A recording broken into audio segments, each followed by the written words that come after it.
안녕하세요. 크립토노마드입니다. 집 밖에서 한 방 얻어맞아서 안 그래도 아픈데 집에 와서 한 대 더 얻어맞은 꼴. 지금 딱 중국발 악재에 한 방 얻어맞자마자 연준 악재로 또 한 대 맞아버린 미국의 증시 상황이 그렇습니다. 먼저 뉴욕 증시는 연준의 7월 FOMC 회의록 내용이 공개되면서 이틀째 일제히 하락했습니다. 인플레이션이 둔화되곤 있지만 속도가 느리다라는 점, 그래서 상황이 안 바뀌면 추가 금리 인상을 단행할 수 있다라는 점, 이런 부분들이 회의 과정에서 오갔던 것이 확인이 되면서 금리 추가 인상 우려가 불거졌고 이게 시장을 압박했습니다. 다우는 0.52%, S&P 500은 0.76%, 나스닥은 1.15%씩 하락했습니다. 미국 국채 시장에서는 투자자들이 연내 추가 금리 인상에 베팅하고 있는 것으로 나타났습니다. 10년 만기 국채 수익률이 2008년 이후 15년 최고 수준으로 뛴 겁니다. 추가 금리 인상 가능성, 이로 인한 국채 금리 상승은 연준이 은행들에게 대출해 줄 때 책정하는 할인율을 올리게 되고, 그렇게 일반 소비자들의 은행 대출 금리가 올라가게 되면 주식시장과 주택시장이 위축될 수가 있습니다. 연준이 추가적인 금리 인상을 단행할 경우 현재 6.96% 수준인 모기지 금리가 8%에 달할 수 있다라는 전망도 나오고 있습니다. 여차하면 미국 영끌족들 난타당하는 상황, 그래서 아차하면 은행이 대출 회수가 제대로 안 돼서 다시금 은행 위기가 불거질 수 있는 상황, 꽤나 복잡한 상황들이 얽혀있는 그런 상황들 생각해 볼 수가 있습니다. 비트코인의 경우에도 시세가 하방 압력을 받고 있습니다. 그래도 잘 지켜줬으면 했던 29,000달러를 반납한 건데 중국의 부동산 리스크 우려, 미국의 금리 우려, 이런 우려들이 시장을 압박하면서 비트코인 역시 시세 압박을 받고 있는 겁니다. 다음 중요 지지라인은 28,585달러 부근이고 여기까지 깨질 경우에는 26,000달러, 반등할 경우에는 30,000달러, 이 정도 상황 생각해 볼 수가 있습니다. 리플의 경우에는 이번에 SEC의 중간 항소에 대한 입장문을 법원에 제출했습니다. 대놓고 중간 항소를 기각해야 한다, 이렇게 주장을 하면서 SEC가 중간 항소를 하려는 것은 다른 사건에 영향을 끼치기 위한 목적이 깔려 있기 때문에 법원은 기각해야 한다. 만약 법원 결정에 의의가 있다라면 정식 판결이 나온 뒤에 항소하면 된다, 이런 점을 강조했습니다. 어쩌면 조만간 법원이 이에 대한 결정 내리게 될 것 같은데 내년 2분기 배심원 판결을 명령한 법원이 과연 어떤 선택을 할지 주목되고 있습니다. 요즘 크립토 커스터디 이슈는 암호화폐 업계 전반의 화두 가운데 하나입니다. 잊을만 하면 한 번씩 사고가 나기 때문인데, 그래서 중장기 대응 전략을 추구하는 경우 일부 물량을 콜드월렛에 보관하는 것이 리스크 관리 차원으로도 여겨지고 있는 그런 상황이기도 합니다. 개인적으로는 그래도 일부 물량은 내가 직접 내 금고에 보관을 하면서 리스크를 분산 관리하는 게 좀 더 속편한 방식이 아닌가 생각하고 있습니다. 그래서 저는 디센트 월렛의 일부를 보관하고 있는데, 콜드 월렛에 관심이 있으신 분들은 저희 채널과 파트너십을 맺고 있는 디센트 월렛을 특별 할인 가격에 구매하실 수 있습니다. 콜드 월렛에 보관을 하면 내가 직접 관리를 한다라는 장점이 있는 반면 고액의 물량을 보관하실 경우에는 트래블 룰로 인해서 번거롭게 느껴질 수 있는 그런 부분도 있으니까 이 부분들 잘 참고하시면 좋겠습니다. 특정 거래소나 코인 이체 등과 관련해서는 디센트 고객센터를 통해서 확인하실 수 있습니다. 그럼 이번 영상 시작하겠습니다. 안 그래도 중국의 부동산 리스크 우려로 인해서 시장이 압박받고 있었는데 이번에는 연준까지 가세해서 시장을 눌러버렸습니다. 7월 FOMC 회의록이 공개됐는데 당시 회의에서 연준 인사들은 추가 금리 인상이 상황에 따라서 필요하다라는 멘트를 날려줬고 이게 연내 추가 금리 인상 가능성으로 해석이 되면서 시장을 압박한 겁니다. 다우는 0.52%, S&P 500은 0.76%, 나스닥은 1.15%씩 하락했습니다. 7월 회의록 내용은 이렇습니다. 인플레이션이 여전히 연준의 목표를 상회하고 있고 노동시장이 견고한 상태를 유지하고 있는 상황에서 인플레이션에 대한 상당한 상방 위험을 보고 있다. 이건 통화정책의 추가 긴축을 요구할 수 있는 부분이다. 추가 금리 인상이 불필요하다라는 소수 의견도 있었지만 대부분은 인플레이션 압력이 여전하다. 그래서 앞으로 인플레이션 데이터를 봐가면서 추가 금리 인상을 해야 할지 결정해야 한다. 이렇게 주장했던 것으로 확인이 됐습니다. 이게 지금 간단치가 않은 게 지난주에 공개된 CPI와 PPI 상황만 놓고 봐도 CPI는 둔화세, PPI는 반등세를 확인해줬고, 그래서 이번 달 말에 공개되는 PCE와 다음 달 CPI가 PPI의 흐름을 따라갈 가능성도 생각해 볼 수 있기 때문입니다.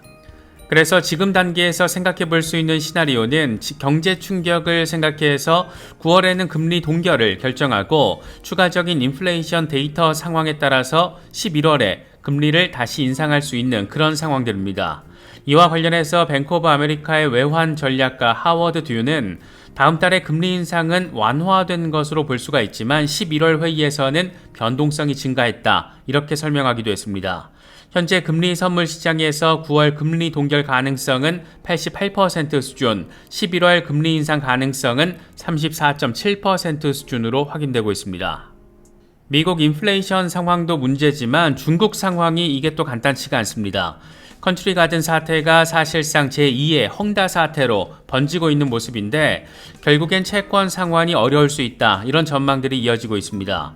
이 회사의 상반기 잠정 순손실이 최대 550억 위안, 우리 돈으로 10조 원 수준으로 추산되고 있는데 지난해 말 부채가 210조 원, 추가 부채까지 하면 총 부채는 255조 원 정도로 추산되고 있습니다.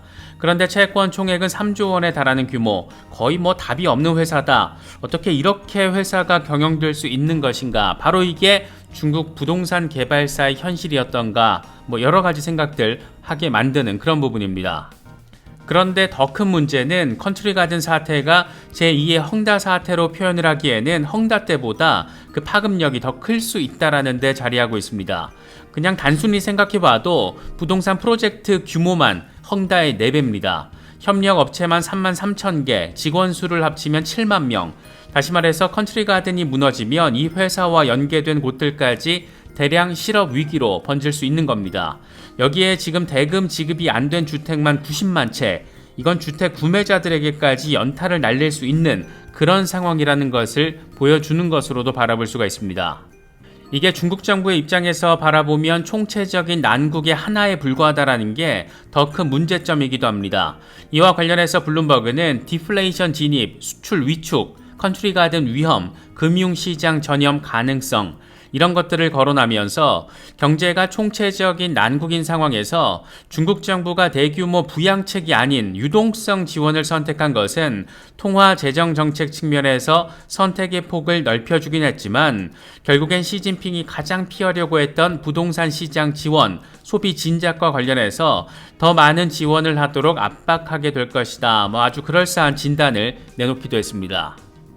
남의 나라 문제 그리 대수냐, 이렇게 단순하게 생각할 수도 있겠지만 중국의 경제 악화로 위안화 약세가 지속될 경우에 미국 국채 매각으로 방어에 나설 수가 있고, 이건 미국 10년물 국채금리 상승 압력을 더 키울 수 있는 부분이고, 이건 달러 강세로 이어져서 미국은 물론 전 세계 금융시장 또 실물 경제 전반에 하방 압력을 때릴 수 있는 그런 부분이기도 합니다. 특히 우리나라처럼 대중 수출 의존도가 큰 국가들의 경우가 직접적인 영향권이 될 가능성은 매우 아주 많이 높고, 한국 경제가 수출 부진의 늪에 빠진 상황에서 이런 외부 악재가 더해진다라면, 그것도 하필 중국발로 더해진다라면 상황은 더 악화될 수밖에 없습니다. 이렇게 경제 성장 동력이 악화되는 와중에 가계부채는 GDP의 2배, OECD 1등 이런 거 먹고 있는 상황. 우리나라는 또 얼마나 타격을 받게 될까, 이런 생각을 하면 안 그래도 더운데 짜증지수가 조금 더 높아지는 게 꼭 기분 탓만은 아닌 것 같습니다. 비트코인 역시 하방 압력을 받고 있는 모습을 확인해주고 있습니다. 그래도 29,000달러 지지세가 확인되고 있는 상황은 긍정적이었는데 여기까지 깨진 모습이 보여지다 보니까 여차하면 추가 급락 가능성까지도 고려해야 하는 그런 상황이 됐습니다. 공포 탐욕지수는 하루 전보다 2포인트 빠진 50을 기록하면서 중립 단계가 이어지고 있습니다. 비트코인 도미넌스는 별다른 변동성 없이 50% 초반에 걸쳐있는 흐름이 이어지고 있습니다.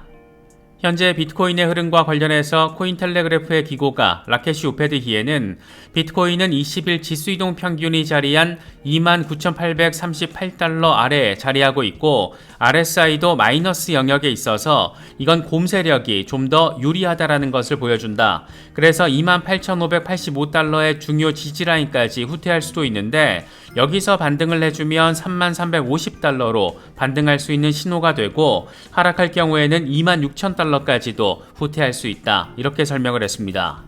익명의 분석가 크립토 위잘드는 현재 일간 차트에서 형성 중인 하락 쐐기 패턴을 거론하면서 돌파를 할 경우에는 36,800달러, 추세선 아래로 빠질 경우에는 22,000달러 이렇게 제시를 하면서 변동성이 다가오고 있다 이렇게 설명하기도 했습니다. 비트코인 시장 내적인 관점에서 바라봤을 때 결국 현물 ETF가 승인되는 수준의 임팩트가 한방 들어와 줘야 지금 거시경제 전반의 압박을 돌파할 수 있을 것이다. 이런 생각 갖기에 충분한 모습인데 이와 관련해서 펀드 스트레스의 전략가 톰 리는 비트코인 현물 ETF가 승인될 경우 비트코인 가격은 15만 달러 이상 급등할 수 있다라고 전망했습니다. 이 양반은 CNBC와의 인터뷰에서 비트코인의 가격 방향성에서 현물 ETF 승인은 중요한 분기점이 될 것이다. 승인될 경우에 비트코인은 15만 달러에서 18만 달러까지 상승할 것이다. 특히 미국의 승인은 미국 암호화폐 산업의 이정표로 자리매김하게 될 것이다. 이렇게 강조했습니다. 그렇다면 과연 언제쯤 승인이 될 것인가? 이와 관련해서 코인텔레그래프는 SEC가 심사 결정 기한을 최대 240일까지 연기할 수 있다라는 지침을 전달했다라는 점을 설명하며 이걸 적용할 경우 가장 빨리 심사 결과를 받게 되는 곳은 아크인베스트이고 심사 데드라인은 내년 1월, 블랙록과 비트와이즈, 바네크, 인베스트코 등은 2024년 3월입니다. 이게 시점이 참 그럴싸한 게 비트코인 반감기가 현재 4월로 예상되고 있기 때문에 여차하면 반감기 직전에 현물 ETF 승인이 무더기로 날 수 있는 거고 이렇게 되면 반감기 상승 효과를 더욱더 자극시키는 기폭제가 될 수도 있습니다.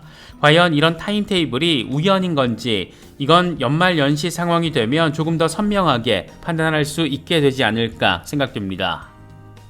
이어서 리플 관련 소식입니다. 리플 XRP 역시 시세 흐름은 어질어질합니다. 0.62달러 부근의 50일 단순이동 평균 지지에 실패하면서 0.6달러를 이미 반납한 상황이고 그래서 여차하면 0.56달러, 만약 여기까지 빠질 경우에는 0.45달러 수준, 다시 말해서 약식재판 판결 이전 시세로 되돌아갈 가능성까지도 고려해야 하는 그런 상황이 됐습니다. 물론 반대로 다시 반등을 해줄 경우에는 0.74달러까지 회복되는 상황을 생각해 볼 수가 있습니다. 가장 눈에 띄는 소식은 리플랩스가 SEC의 중간 항소 요청이 기각돼야 한다라는 내용을 담은 입장문을 법원에 제출한 겁니다.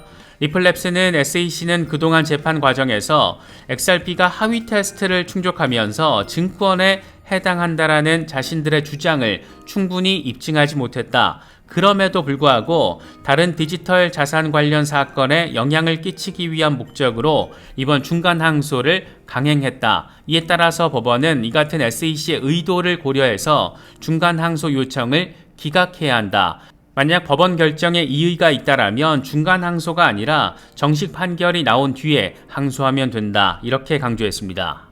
과연 그렇다면 법원은 SEC의 중간 항소 요구를 받아들일 것인가? 이게 참 상황이 재미있긴 합니다. 아날리사 토레스 판사는 내년 2분기에 배심원이 참여하는 국민참여 재판을 진행하겠다라며 일정 조율 명령을 양측에 내린 상태입니다. 그러면서 증거 배제 신청 데드라인을 12월 4일로 적시했는데 사실 약식재판 과정을 거치면서 증거 갈래타기 이미 다 진행이 됐기 때문에 여기서 중요한 건 증거 배제 이슈가 아니라 배심원이라고 할 수 있습니다. 배심원 재판으로 가게 될 경우 이건 정말 그동안 생각했던 모든 경우의 수가 하나씩 다 지금 현실화되고 있다라고도 바라볼 수 있는 건데 이건 통상적인 관점에서는 리플 측의 우호적인 상황으로 해석할 수 있는 여지가 자리하고 있습니다. 미국에서는 은퇴 자금 준비를 주식 투자를 통해서 하는 경우가 무척 일반적이기 때문에 대부분의 배심원들은 투자자의 가능성이 매우 높고 투자자의 관점에서 바라보면 SEC의 행태가 정상이 아니라고 바라볼 가능성이 상대적으로 높다라는 점에서 만약 리플 사건이 배심원 편결로 가게 되면 리플에 유리할 것이다. 이게 이런 전망이 대체적이었습니다. 그런데 이게 진짜 지금 현실화되게 생긴 겁니다.